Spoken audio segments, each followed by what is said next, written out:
அவர்களே, மும்பை அருகே இடிந்து விழுந்து 73 உயிர்களை பலி கொண்ட 8 மாடி அடுக்குமாடி கட்டிடம் வெறும் 34 நாட்களிலேயே கட்டி முடிக்கப்பட்டது என்கின்ற அதிர்ச்சி தகவல் தற்போது தெரிய வந்துள்ளது. இதுபோன்று மும்பை புறநகர் பகுதியில் 200க்கும் மேற்பட்ட கட்டிடங்கள் விதிமுறைகளை மீறி அசுர வேகத்தில் வானுயர வளர்ந்து மக்களை அச்சுறுத்தி வருகின்றன. விபத்திற்கு பிறகு வழக்கமாக நிவாரணம் அறிவிக்கப்பட்டாலும், விசாரணை குழு அமைக்கப்பட்டாலும், அதிகாரிகள் பணியிடை நீக்கம் செய்யப்பட்டாலும் இதுபோன்ற ஆபத்துகள் தொடர்ந்து நடந்த வண்ணமே இருக்கின்றன. இதேபோல் சென்னையின் மையப்பகுதியாக விளங்கும் தியாகராய நகரிலும் ஏறத்தாழ 35க்கும் மேற்பட்ட அடுக்குமாடி கட்டிடங்கள் விதிமுறைகளை மீறி கட்டப்பட்டு இயங்கி வருவது தெரிய வந்துள்ளது. இது பற்றி விவாதிக்க நம்முடைய அரங்கத்திற்கு வந்திருக்கிறார் பில்டர்ஸ் லைன் மாத இதழின் ஆசிரியர் திரு உதயகுமார் அவர்கள். அவர்களுடன் விவாதிப்போம். வணக்கம் திரு உதயகுமார் சார். வணக்கம் சார். அதாவது இன்றைக்கு பூனே நகரிலே ஏற்பட்ட இந்த கட்டிட விபத்து சொந்தமாக கட்டிடங்களில் இருக்கின்ற அனைவருக்கும் ஒரு அதிர்ச்சியை ஏற்படுத்தி இருக்கிறது. நம்முடைய கட்டிடங்கள் பாதுகாப்பாக கட்டி கொடுக்கப்பட்டதா என்கின்ற ஒரு அதிர்ச்சியை ஏற்படுத்தியுள்ளது. அந்த வகையிலே சென்னையில் குறிப்பாக டி நகரிலே ஒரு கணக்கெடுப்பு எடுத்த போது 35 கட்டிடங்களில் 30க்கும் மேற்பட்ட கட்டிடங்கள் விதிமுறைகளை மீறி இருப்பதாக தெரிய வருகிறது. சென்னையில் கட்டிடங்களினுடைய நிலை எப்படி இருக்கிறது? இது பற்றி உங்களுடைய கருத்து? இந்த தானே சம்பவம் ஒரு செய்தியா மட்டும் பார்க்காம நான் என்ன விதமா பார்க்குறேன் அப்படின்னு கேட்டிங்கனாக்கா, இந்த விதி மீறல்களில் நாம் எடுத்துக்கிற ஒரு அலட்சியம், முக்கியமாக இது அகைன் நம்ம ஊழலினுடைய ஒரு பிரதிபலிப்பாக தான் நம்ம இதை பார்க்க வேண்டியதாக இருக்குது. தானே மட்டும் கிடையாது, இந்தியா முழுக்க பார்த்தீங்கன்னா இது மாதிரி கட்டிடங்கள் இடிந்து விழறதுல பார்த்தீங்கன்னா வருடத்திற்கு 2500 பேர் இறக்குறாங்க அப்படின்னு சொல்லிட்டு ஒரு புள்ளிவிவரம் சொல்லுது. அதே போல் கட்டிடங்களில் ஏற்படக்கூடிய இந்த மாதிரியான சூழ்நிலைகளில், இந்த தீ விபத்துகள் அது மாதிரியான சூழ்நிலைகளில் சுமார் 15,000 பேர் இறந்துட்டு இருக்காங்க அப்படின்னு சொல்லிட்டு வருடத்துக்கு இது மாதிரி இருக்கிறாங்க அப்படிங்கிற புள்ளிவிவரமும் நமக்கு தெரிய வருது. இது எதனால் ஏற்படுது அப்படின்னு பார்த்தீங்க அப்படின்னா, நம்ம விதிமுறைகள் மீறுறோம் அப்படிங்கிறது ஒரு பக்கம் இருந்தாலும் கூட இதற்கு உடந்தையாக இருக்கக்கூடிய சம்பந்தப்பட்ட அதிகாரிகளும் இதில் முக்கிய பங்கு எடுத்துக்கிறாங்க. இந்த விஷயத்தில் நம்ம சென்னை பொறுத்த வரைக்கும் பார்த்தீங்கன்னா 1975வது வருஷம் பார்த்தீங்கன்னா நம்ம மாநகரம் எப்படி உருவாகணும் அப்படிங்கிறத ஒரு வகைப்படுத்தி Chennai metropolitan development authority CMD என்று அழைக்கப்படுகின்ற அந்த முதல் மாஸ்டர் பிளான் அப்படின்னு சொல்லிட்டு ஒன்று தயார்படுறாங்க. இந்த முதல் மாஸ்டர் பிளான் எதை குறிக்குது அப்படின்னு கேட்டிங்கன்னா நம்ம நகரம் வாழ்வதற்கான இயற்கை சூழலை, போக்குவரத்து இடையூறு இல்லாமல், எந்த விதமான பிரச்சனைகளும் இல்லாமல் எதிர்கால திட்டங்களை எல்லாம் கணக்கில் எடுத்துக்கொண்டு அதை மையப்படுத்தி ஒரு தயாரிக்கப்படுகின்ற திட்டம் தான் மாஸ்டர் பிளான். ஒரு நகரத்தினுடைய மாஸ்டர் பிளான் தயாரிக்கப்பட்டது. அதற்கு அடுத்தபடியாக மிக நீண்ட நெடுங்காலம் கழித்து ஒரு 2 வருடங்களுக்கு பிறகு இரண்டாவது மாஸ்டர் பிளான் அறிமுகம் செய்யப்பட்டது. இதில் பார்த்தீங்கன்னா ஒரு 10-15 வருஷமா இந்த மீறல்களை சம்பந்தமான வழக்குகள் நிறைய ஹைகோர்ட்லையும் சுப்ரீம் கோர்ட்லையும் நிறைய அது தீர்ப்பு அதை அரசே நடைமுறைப்படுத்த முடியாத சூழ்நிலையில் இதை வரன்முறைப்படுத்தணும். ஏற்கனவே கட்டிட்டவங்கலாம், தப்பு பண்ணிட்டவங்கலாம் பரவாயில்ல, அவங்களுக்கு விதிமீறல் கட்டடங்களுக்கு அதுக்கேற்ற மாதிரி அபராதங்களை நம்ம வசூலிக்கலாம் அப்படிங்கிற மாதிரி சில திட்டங்கள்லாம் அனௌன்ஸ் பண்ணாங்க. ஆனால் இன்னைக்கு கூட இன்றைய நாளில் கூட இந்த விதிமீறல்கள் தொடர்ந்து நடைபெற்று கொண்டு தான் இருக்கின்றன.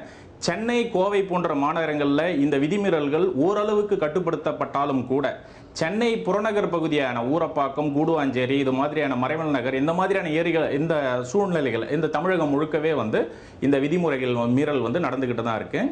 விதிமுறை மீறல் கட்டடங்கள்ல விதிமுறை மீறல் அப்படின்னு சொல்றாங்க. அப்படின்னா என்ன அப்படின்னு கேட்டுக்கிட்டோம்னா இந்த FSI அப்படின்னு சொல்லுவாங்க. அதாவது ஒரு கிரவுண்ட் நிலத்துல 1.5 FSI அது வரைக்கும் பில்டிங்கை கட்டலாம் அப்படின்றது, அதனோட ரோடு வித்து இதெல்லாம் கால்குலேஷன் பண்ணி அவங்க சொல்லுவாங்க. அந்த விதிமுறை மீறல்களுக்கு மாறாக உதாரணத்துக்கு 2400 சதுர அடி நிலப்பரப்பில் ஒரு 3600 3700 சதுர அடி வரைக்கும் கட்டடங்களை கட்டலாம் அப்படிங்கிறது விதிமுறை சொல்லுது. ஆனால் இவங்க கட்டுறது பார்த்தீங்கன்னா 4000 4500 5000 கூட கட்டிக்கிட்டு இருக்கிறாங்க.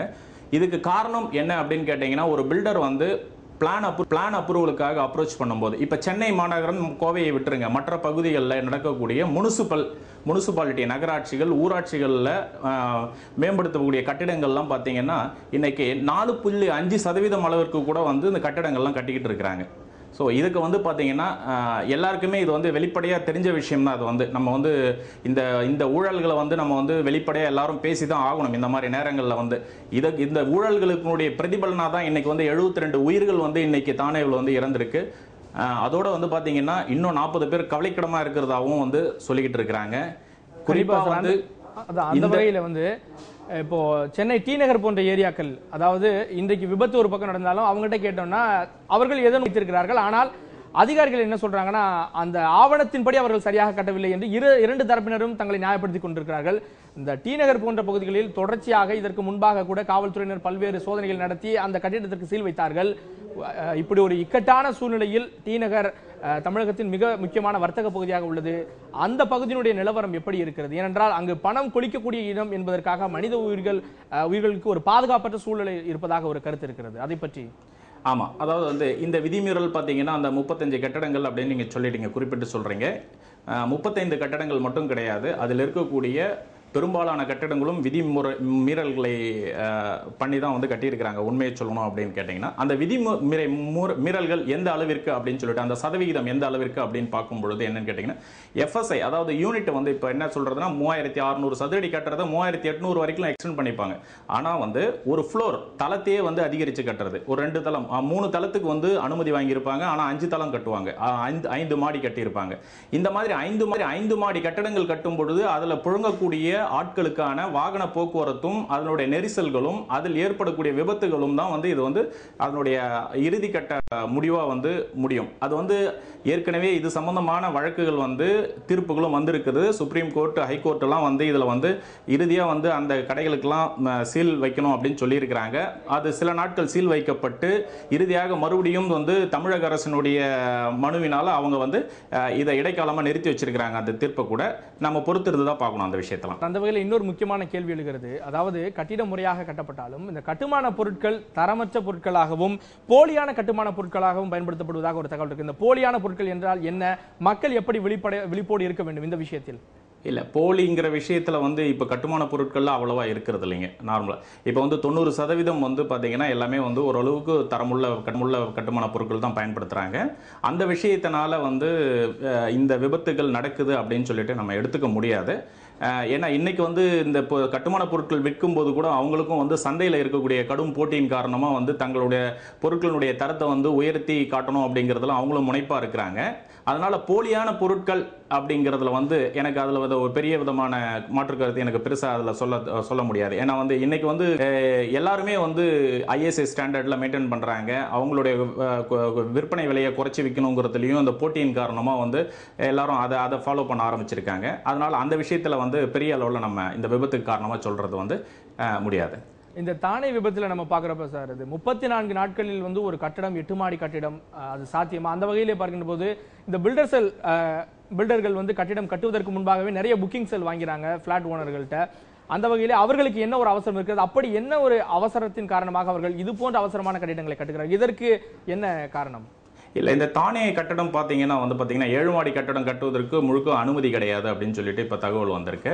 அது மட்டும் இல்லாமல் அந்த நிலம் வந்து வனப்பகுதிக்கு சொந்தமான நிலம் அப்படின்னு சொல்லிட்டு ஒரு தகவலும் வந்திருக்கு.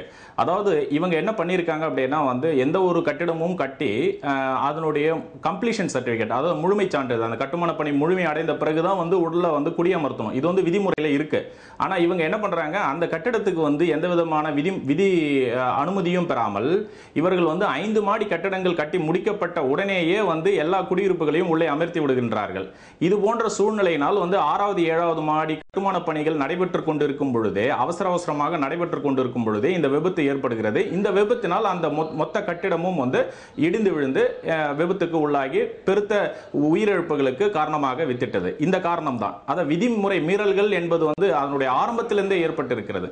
இப்போது விசாரணையின் அடிப்படையில் தெரிய வர்றது என்னன்னா வந்து அதுக்கு சம்பந்தப்பட்ட உள்ளாட்சி அனுமதி கொடுக்கப்பட்ட அமைப்புகள் கிட்ட வந்து அதிகாரிகள் வந்து சஸ்பெண்ட் பண்ணியிருக்கிறாங்க. அவங்கள்ட்ட செஞ்சப்பட்ட என்னென்ன நடவடிக்கைகள்லாம் எடுத்திருக்கீங்க அப்படின்னு பார்க்கும்போது இதுல வந்து இவ்வளவு கட்டுமான பணிகள் வந்து நான் ஒரு விஷயம் சொல்ல வர்றதுங்க. அதாவது கட்டிடம் கட்டுறதுங்கிறது யாருக்கும் தெரியாம கட்டுறது கிடையாது. இது வந்து ஒரு சட்டவிரோதமா ஒரு பொருளை வந்து ஒரு போதைப் பொருளை கடத்திக்கிட்டு போறாங்க, கண்டுபிடிக்க முடியலன்னா கூட நம்ம ஏத்துக்கலாமே ஒழிய இந்த மாதிரி கட்டடங்கள் வந்து விதிமுறைக்கு மீற நடந்துட்டு இருக்கு. அதுக்கான அதிகாரிகள் என்ன பண்ணிக்கிட்டு இருக்கிறாங்க?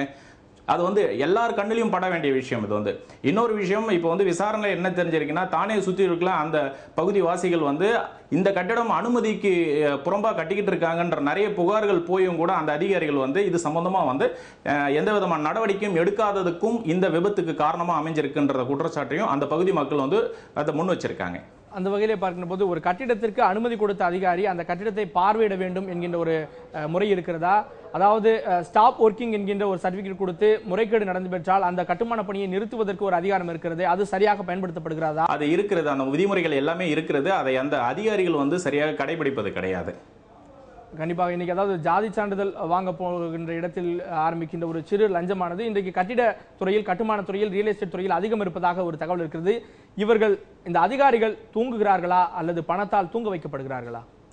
அதிகாரிகள் தூங்குகிறார்களா என்பதை விட வந்து பார்த்தீங்கன்னா இந்த கட்டுமானத்துறை வந்து பணம் கொழிக்கும் ஒரு துறை என்பதாலும் கூட இது நார்மலாக வந்து நான் இப்போ முன்னாடி குறிப்பிட்டது போல சென்னையினுடைய புறநகர் பகுதிகளில் இது மாதிரியான விதிமுறை மீறல்கள், அதாவது வந்து நான் சொல்ற இந்த விதிமுறை மீறல்கள் அப்படிங்கிறது வந்து அதி தீவிரமாக கண்காணிக்கப்பட வேண்டிய விதிமுறை மீறல்கள். அதாவது வந்து 2 மாடிகளுக்கு மட்டுமே அனுமதி வாங்கிவிட்டு 5 மாடி கட்டடங்களை கட்டுவது, 6 குடியிருப்புகள், 6 கிச்சன் சொல்லுவாங்க, அதாவது ஒரு 6 படுக்கறைகள் கொண்ட கிச்சன், படுக்கறைகளுக்கு அனுமதி வாங்கிவிட்டு 12 கிச்சன்களை கட்டுவது இன்னைக்கு கூட வந்து சென்னையினுடைய புறநகர் பகுதிகளில் நடைபெற்றிருக்கின்றது. அதாவது சிஎம்டிஏ இந்த கார்பரேஷனுடைய லிமிட்ல அதனுடைய எல்லைக்கு அப்பாற்பட்ட ஊராட்சி எல்லைகளுக்கு உட்பட்ட பகுதிகளில் இன்னைக்கு இது நடந்துட்டு இருக்கு. இது போன்ற கட்டிடங்களுக்கு வந்து சில தேசிய மயமாக்கப்பட்ட வங்கிகள் வந்து கடன் கொடுப்பதற்கு கூட வந்து அனுமதி கொடுக்கிறது கிடையாது. அவங்க வந்து அந்த மாதிரியான கட்டடங்களுக்கு கொடுக்கிறது கிடையாது. சில தனியார் நிறுவனங்கள், நிதி நிறுவனங்கள் அமைப்பு, அதாவது இந்த என்பிஎஃப்சின்னு சொல்லுவாங்க, நான் பேங்கிங் ஃபைனான்ஸ் செக்டர்ஸ், அந்த மாதிரியான அமைப்புகள் வந்து சிலதெல்லாம் வந்து அவங்க இந்த வீட்டு வசதி கடன்களை அவங்க இந்த மாதிரியான விதிமுறை மீறல் செய்யப்பட்ட கட்டடங்களை கூட கொடுத்து அவங்க என்கரேஜ் பண்றாங்க. இதெல்லாம் தடுக்கப்படணும், சீரியஸா தடுக்கப்படணும். இன்னொரு விஷயம் வந்து ஊராட்சி அமைப்புகளுக்கு இந்த கட்டுமான அனுமதி கொடுப்பதை அறவே ஒழிக்க வேண்டும். ஏன்னா வந்து அங்க தகுதி வாய்ந்த இன்ஜினியர்கள் யாருமே கிடையாது. அந்த ஒரு ஊராட்சி தலைவர் நினைச்சாருன்னா அவரே சீல் போட்டு அவரே கொடுத்துறாரு, இதுக்கெல்லாம் ஓகே, இந்த டிராயிங்கே நான் கட்டிக்கோங்க அப்படின்னு சொல்லி கொடுத்துறாரு. அவரே வந்து என்கரேஜ் பண்றாரு, நீங்க வந்து ஏன் 6 கட்டுறீங்க, ஒரு 12 கட்டுங்க அப்படின்னு சொல்லிட்டு. இன்னைக்கு இது வந்து வெட்ட வெளிச்சமா நிதர்சனமா தெரியக்கூடிய ஒரு விஷயம் என்னன்னா அப்படின்னா 6 கிச்சன் கட்டினாக்கா அவருக்கு வர வேண்டிய வருமானம் குறைவா இருக்கும், அதிகப்படியா கட்டும் பொழுது அவருக்கு வருமானம் அதிகமாக கிடைக்கும். இதுதான் உண்மை.